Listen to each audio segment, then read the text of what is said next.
si vous le voulez bien, à un nouveau cas. J'accueille sur ce plateau Jackie et Philippe.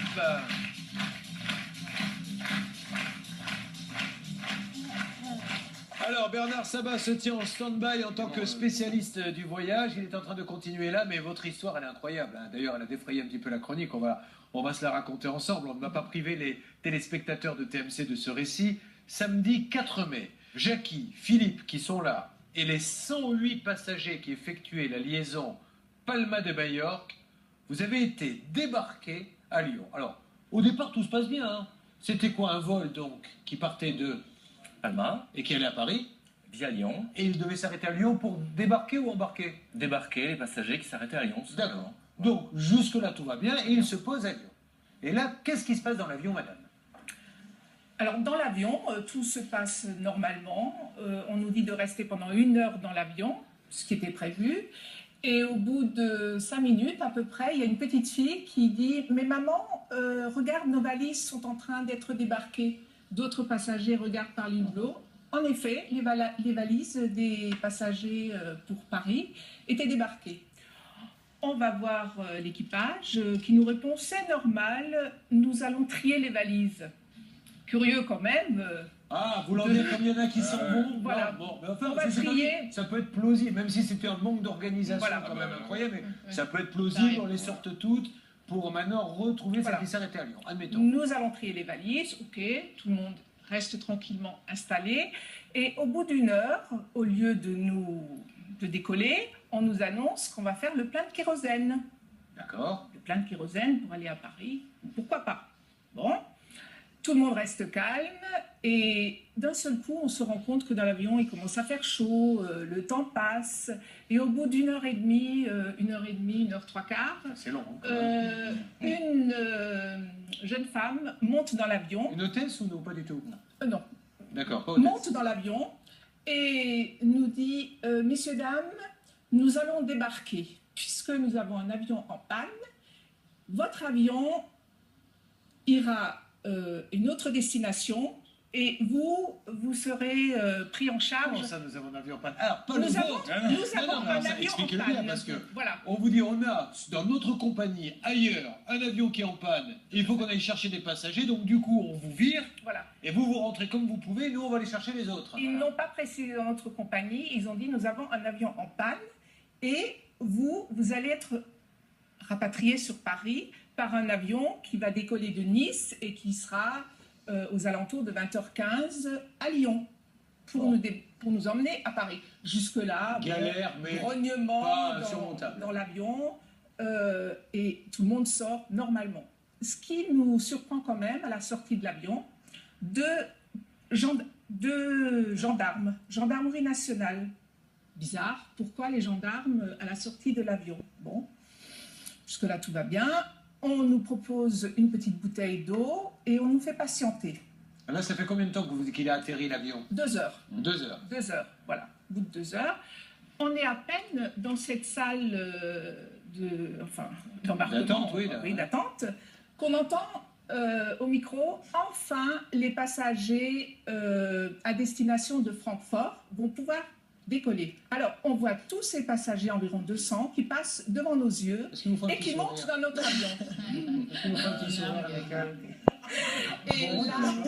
Et là, bon, ça a commencé à grogner sérieusement dans la salle, parce que de voir que nous, on nous sort pour mettre des passagers... Non, mais ça veut dire que c'est quand même... Excusez-moi, mais je veux bien qu'ils aillent dépanner. Déjà, ça paraît aberrant de se dire, dans ces cas-là, l'avion qui partait de Nice, il avait qu'à aller dépanner celui qui était en panne, plutôt que de venir envoyer le vôtre. Mais je vois mal comment, s'il était censé aller dépanner, tout d'un coup, ils ont trouvé à remplir l'avion de plein de passagers. Voilà. Attention, offre spéciale, dans un quart d'heure, il y en a un qui part dépanner, ceux qui veulent aller à Francfort, c'est maintenant, et tout le monde arrive avec sa valise. Donc c'est que quelque part, c'était bien prémédité l'histoire. Et il faut quand même signaler qu'il y avait un avion sur le tarmac. On ne sait pas s'il était en panne, mais c'était probablement celui-là qui ne pouvait pas emmener les passagers à Francfort. Voilà. Donc, ça commence à chauffer un peu partout. Moi, je suppose que dans la salle d'attente, parce que vous avez tout de suite compris l'histoire. Voilà. Oui. Et bon, 20h, 20h15. Attends, excusez-moi, on va vous demander des explications, là, certainement. Tout le temps, tout le temps. Mais tout qu'est-ce le qu'ils temps. vous disent, le personnel? Elle récite la même leçon.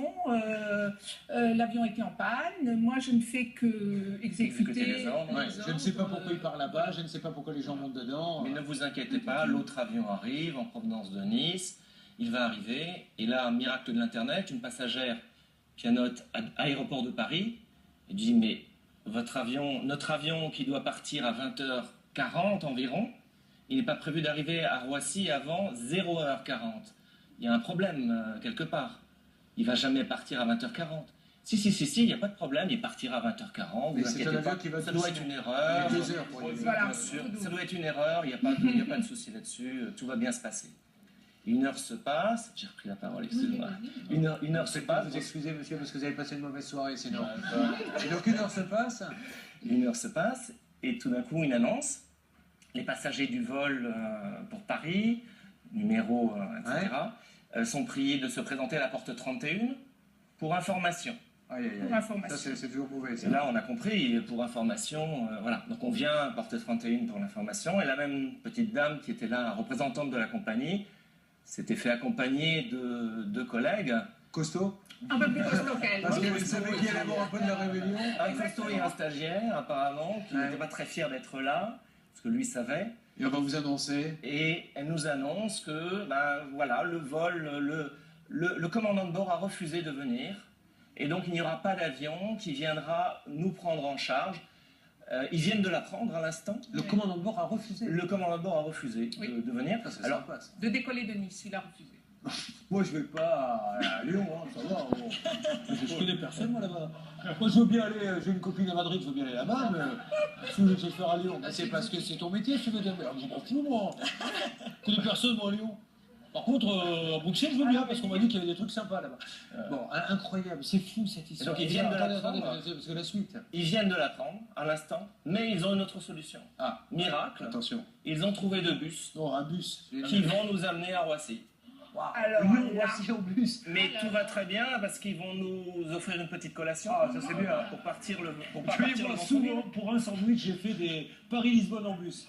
Voilà. Pour justement pour un sandwich. Voilà. Et de plus, il y aura un repas pendant le En cours trajet de route. En cours de route. que le voyagiste va prendre à sa charge parce que Alors, alors là, c'est un petit peu c'était la normal. bronca un peu. Alors là, Ça a gueulé dans tous les sens. bon, plein de gens, nous en l'occurrence, ont voulu quitter l'aéroport parce Ouais. qu'il y avait quand même, on a quand même regardé s'il y avait des TGV pour Paris. Bien sûr. Et donc on a voulu quitter l'aéroport. Il y avait un TGV qui partait à 21h24, 28 de Saint-Exupéry, donc on n'avait qu'à descendre pour prendre notre TGV. Pas moyen de récupérer nos bagages, pas moyen de sortir. On était bouclés, tous les 110 passagers, on ne Mais c'est-à-dire qu'on pouvait était pas. obligé de prendre le bus. Non, oui, ils nous gardaient pour l'instant. Ils nous gardaient otages dans l'aéroport. On ne pouvait pas sortir. On est allé voir les vigiles. On était bouclés. Voilà. Et en fait, ils ont joué la montre puisqu'ils voulaient nous ramener d'un point A à un point B. C'est-à-dire, il fallait que la majorité des passagers montent dans ces bus. Mais c'était pour des raisons d'indemnisation. Mais peut-être. évidemment. Ah oui, pour après dire Évidemment. non, on a réussi à vous transporter Voilà, jusque évidemment. là-bas. C'était Évidemment, oui. évidemment. Il y avait des personnes âgées, il y avait des personnes Moi, je avec vais des vous dire, petits-enfants en L'histoire bas du bus, âge. bien sûr que j'aurais pas aimé, franchement, personne n'aurait aimé. Mais c'est pas ce qui me gêne le plus. Ce qui me gêne le plus, c'est le stratagème. Si ce que vous dites est vrai, ils le savent depuis le début. Ils le savent dès qu'ils atterrissent. Ils Et c'est débarquent les valises. bobard sur Voilà. bobard. On fait patienter au lieu de dire les choses. Franchement, Voilà. voilà ce qui se passe. On vous laisse la possibilité pour ceux qui veulent de prendre un train. TGV, Pour les autres, il y a un bus. C'est comme ça, ils n'ont même pas justifié pourquoi l'avion va se rendre fort. Mais là, on a essayé jusqu'au bout de vous coincer. Je ne sais pas ce que vous en pensez, Bernard, ça va, mais ça ressemble à ça quand même si c'est pas ça. Alors écoutez, moi là où je suis outré, c'est d'abord on a utilisé ces gens comme du bétail et non pas donc des passagers, ça c'est inadmissible. Le tour opérateur français a une grande responsabilité, car il utilise des compagnies low cost évidemment étrangères et qui ne sont pas sous nos mêmes lois. Et bien qu'ils envisagent une indemnisation, comme on l'a entendu à la radio ces derniers temps, aux alentours entre 100 et 200 euros, qu'est-ce que ça représente pour rien du tout? Parce que quand vous prenez 200 euros, Julien, pour 200 passagers, ça ne fait que 40 000 euros d'indemnité à la finalité. Vous savez combien ça coûte de mettre un avion en place avec un équipage pour les faire partir et les ramener des Canaries? ça coûte entre 200 et 250 000 euros. Voilà le problème. C'est une question d'économie, ça c'est le premier point. Et le deuxième problème, c'est l'équipage. L'équipage a une amplitude horaire pour travailler. Et passé un certain délai, ils ne peuvent pas voler toute la journée. À quel genre d'indemnisation ont-ils droit, du coup? La loi est stricte là-dessus, et Maître Nakovic vous le confirmera. Aujourd'hui, les passagers ont une indemnisation qui est aussi entre 100 et 200 euros par rapport à un vol qui fait moins de 4000 km. Donc ils sont dans les règles. Mais moi, si j'étais eux, je n'accepterais pas ces propositions. J'irai au tribunal de proximité. Maître Nakovic vous l'expliquera très bien. Et je pense qu'il faut pénaliser ces tours opérateurs et ces compagnies qui font n'importe quoi. À quoi ça sert? Il y a un préjudice, Julien, il y a un préjudice. Voilà, c'est pas parce que c'est prévu contractuellement qu'ils n'ont pas le droit de demander des dommages et intérêts et réparation de leur préjudice. Mais ce que je suggère dans un premier temps, c'est qu'ils leur adressent une lettre recommandée, parce qu'ils tentent, et puis après, voilà, en disant, voilà, soit vous m'indemnisez plus de mon préjudice, soit je saisirai le juge de proximité. Et ça coûterait un tribunal de proximité, c'est gratuit, pas d'avocat, rien. Hein. Et je suppose, excusez-moi, mais là ça n'engage que moi, je ne dis pas que ça s'est passé, c'est une supposition, que c'était plus facile pour eux de vexer des gens qui avaient pris un voyage low cost que les hommes d'affaires qui partaient à Francfort, qui est une plaque tournante de l'Europe. Ils ont fait un choix. Ils ont fait un choix, oui. Et Entre vous et plus eux. juteux, je pense. Bien sûr, et plus juteux, bien sûr, avec des sièges payés plein pot, etc.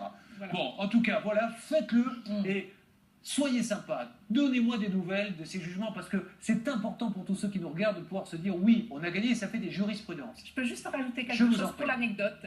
J'ai eu un passager qui a, parce que nous on n'a pas pris le bus, mais un passager qui a pris le bus, qui nous a raconté que ce fameux repas 35 euros, là, qui était jusqu'à 35 euros par personne, en fait, ça s'est tout simplement fini de la façon suivante. Le chauffeur de bus leur a dit, j'ai un timing, je ne peux pas m'arrêter à un resto-route, on va s'arrêter à une station essence, et il y avait des distributeurs de sandwichs. Voilà. Donc personne n'a même pris, enfin, il m'a dit quelques-uns ont fait appliquer. Voilà. Donc jusqu'au bout, on a été... c'est minable, c'est pour ça qu'il faut absolument que vous teniez au courant et que vous attaquiez. On va les remercier très fort de nous avoir raconté cette histoire, et c'est ainsi d'ailleurs que se termine. Sans aucun doute, n'hésitez pas à nous contacter si vous avez besoin. Merci à tous et bonne soirée sur TMC.